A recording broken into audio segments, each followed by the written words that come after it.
Step 1. Maggadgad ng papaya.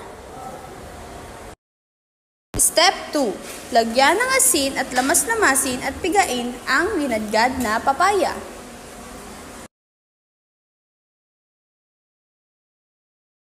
Step 3. Maghiwa ng carrots.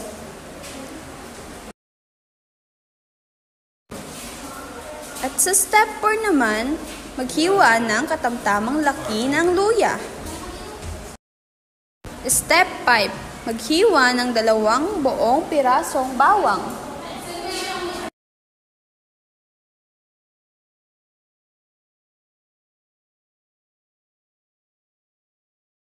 Step 6. Maghiwa ng kalahating red bell pepper ng manipis at pahaba. Step 7. Maghiwa ng yellow bell pepper ng manipis at pahaba. Step 8. Maghiwa ng kalahating green bell pepper. Step 9. Maghiwa ng pinya, pampadagdag lasa.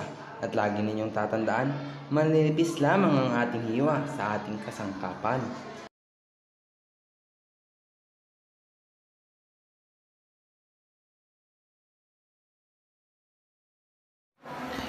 Ngayon naman ay dumako na tayo sa ating pagluluto.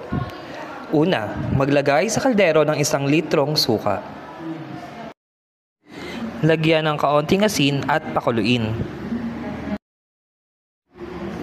Pagkatapos ay paghalu-haluin natin ang ating mga kasangkapan. Pag kumukulo na, lagyan ng 500 gramo ng asukal at haluin.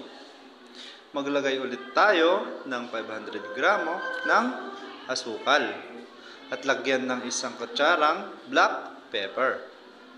Pakuluin lang ito at ilagay ang nahiwang bawang at luya. Haluin. Ilagay natin ang carrots at palambutin ng 10 minuto at pagkatapos palambutin. Ilagay na ito sa isang lagayan at paghalu-haluin na natin ang ating mga kasangkapan. Ilagay sa mga garapon at pwede na itong itinda at kainin. At wala, tapos na! Step 6. Maghiwa ng kalahating red